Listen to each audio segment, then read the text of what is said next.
Today I have come here to motivate you.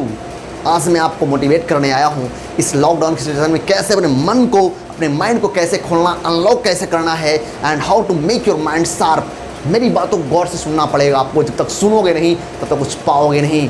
इज्जत भी मिलेगी, दौलत भी मिलेगी। अगर मेरी बातों को गौर से सुनोगे तो जन्नत भी मिलेगी, जन्नत भी मिलेगी, जन्नत भी मिलेगी। याद रखना, आज के विद्यार्थी, आज के बच्चे इस लॉकडाउन के सिचुएशन में भी दिन भर अनलॉक होकर खेल रहे हैं, कूद रहे हैं, दौड़ रहे हैं और उनकी पढ़ाई डिस्टर्ब हो रही है, उनकी पढ़ाई में बाधाएं आ रही है और अभी तो कुछ सोए हुए हैं और उन्हें बस केवल एक ही चीज़ आ रही है, उसका नाम है बहाना। वो बहाने बना रहे हैं, वो अपनी समस्याएं बता रही है। तो याद रखना, दुनिया में कोई ऐसा व्यक्ति नहीं है जिसके पास समस्या नहीं है और ऐसी कोई समस्या नहीं है जिसका समाधान नहीं है। हर समस्या का समाधान है। तो याद रखना, आज मैं आप लोग को इस how to unlock your mind में कैसे अनलॉक करना अपने माइंड को, उसके बारे में एक कहानी सुनाने जा रहा हूँ। लेकिन उसके पहले मेरी बातों को गौर सुनिए। अब बहुत हुआ बहाना आपका, छोड़ो अपनी आदत तुम। अब बहुत हुआ बहाना आपका, छोड़ो अपनी आदत तुम।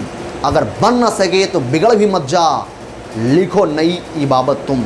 अगर बन न सके तो बिगड़ भी मत जा, लिखो नई इबाबत तुम।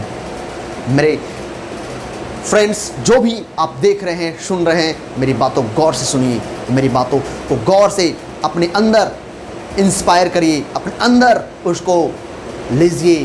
तो चलिए मैं आपको एक कहानी, जो आपके अंदर जो एक बहुत बड़ा, सबसे बड़ा प्रॉब्लम है वह है बहानेबाजी, कैसे छुड़ाएंगे, उसके लिए मैं आप एक छोटी सी मोटिवेशनल स्टोरी में बोलने जा रहा हूँ कि एक व्यक्ति को लत लग गई थी क्या करने की, दारू पीने की। और वो इतना परेशान हो गया, उस रोज़ अपने बीवी बच्चों को मारता था, पीटता था, कचूमर निकाल देता था। लेकिन उसकी आदत थी पीने की, किसी तरह से पी लेता था। उसके अंदर ही आत्मा कहता था कि तुम गलत कर रहे हो, फिर भी वो अपनी आदत से बाज नहीं आ रहा था।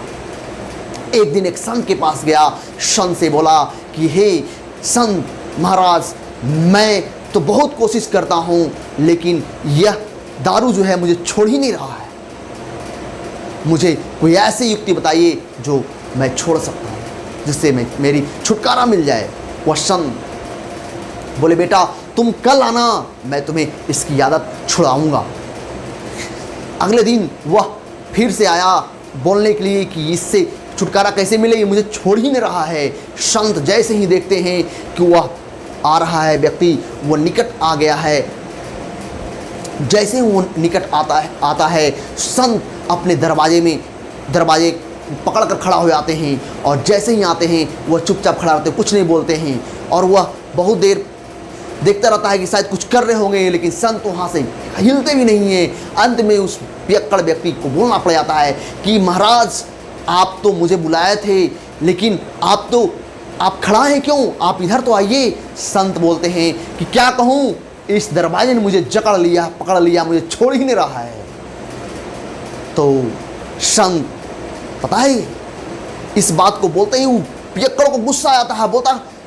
बोलता है कि आप संत कैसे हो, आप तो झूठ बोल रहे हो, आपको दरवाजे ने नहीं पकड़ा है, आप तो खुद दरवाजे को पकड़े हैं। संत बोलते हैं, बेटे यही तो मैं तुम्हें समझाना चाह रहा था कि तुम कल आकर ही कह रहे थे बार बार कि मुझे उस दारू ने मुझे पकड़ लिया है, उसने मुझे जकड़ लिया है, बल्कि वास्तव में तुमने उसे पकड़ लिया है, जकड़ लिया है। इसी तरह से मैं ही पकड़ा हूँ इस दरवाजे को।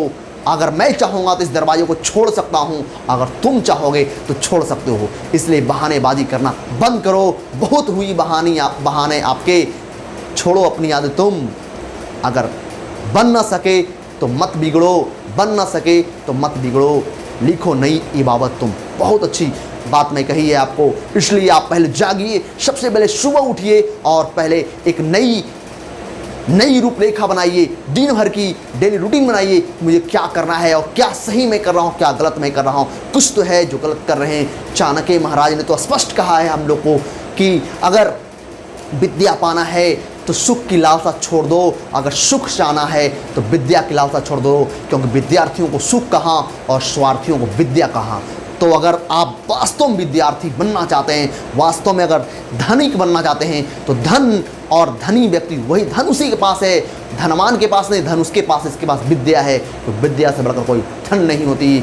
और वह अगर कोई गरीब है तो उसके पास अगर विद्या है तो वह सबसे बड़ा धनी है। लेकिन अमीर अगर वह विद्या उसके पास नहीं है, अगर उसके पास विद्या नहीं है, तो सबसे बड़ा निर्धन, सबसे बड़ा गरीब वह है।